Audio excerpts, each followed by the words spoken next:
Welcome to Manuscript, the art history show that lets us waffle on about whatever we like, brought to you by our bookstore Got Enough Books. So, this week, I want to talk about Isamu Noguchi, an American sculptor, furniture designer, and architect. You may recognise his furniture, by the way. He made the Akari lamps, which are still super popular today, and the Noguchi table, which is very expensive. But I want to focus a little bit on his sculptural work today. Born in LA in 1904, he died in 1988, meaning that he had a 6-decade career, really spanned the 20th century.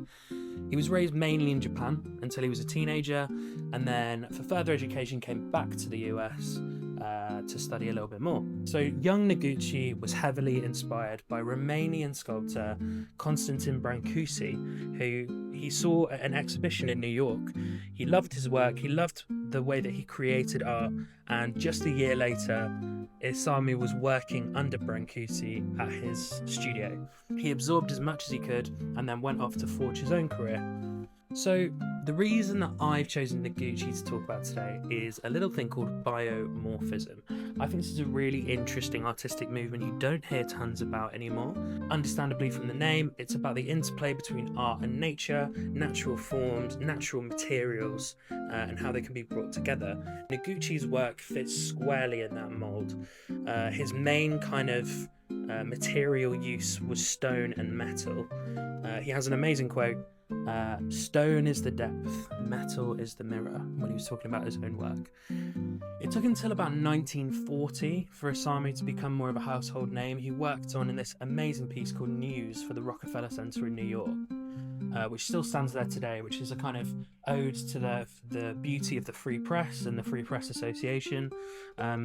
Isamu loved public artwork. He kind of wanted everything he made to be publicly accessible. He really avoided a gallery career for a very long time in his life. Some of my favourite examples of Noguchi's work are Stone of Spiritual Understanding. He did 2 versions of this, one with wood and stone and then one with metal and stone, which obviously harks back to his favoured materials.